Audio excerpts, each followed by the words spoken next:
does the Salmon Run label come from? What's the name?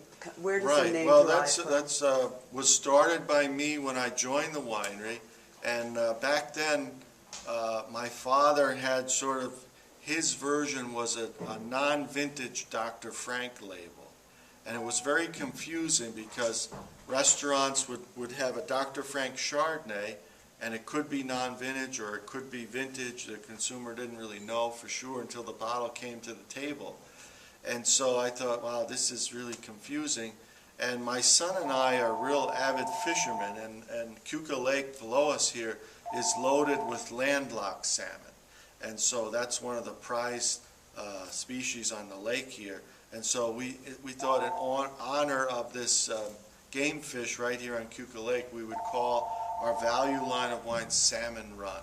And so that's where it started. Well, you know, it helps us having the Salmon Run label because we have new, younger vineyards in production. And so a lot of the younger vineyards go into the Salmon Run, and a lot of our old vine vineyards go into the Dr. Frank. So that part of the reason for establishing Salmon Run was we wanted to expand the winery, but we didn't want to change the flavor profile or the quality of the Dr. Frank label.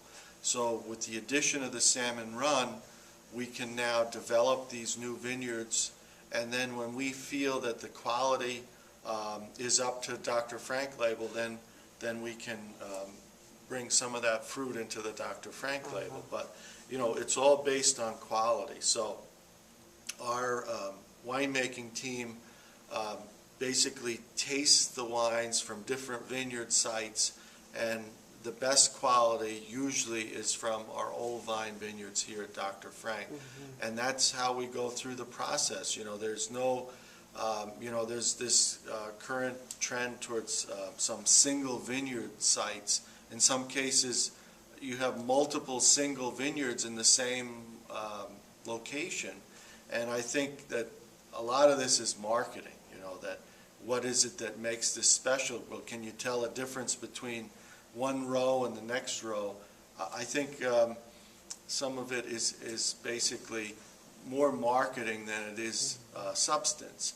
And for us, having multiple vineyards on Seneca Lake, Keuka Lake, it's all finger lakes, you know, and having that ability to blend. And here's a good example. You know, our dry style of Riesling works best on these rocky sloped soils on Keuka Lake. We get more of a mineral character from that Riesling.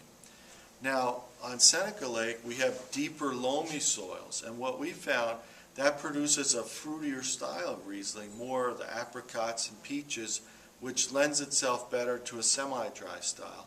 So after 50 years growing Riesling in the Finger Lakes, we've evolved to the point where we're now sourcing specific vineyards for specific styles of Riesling.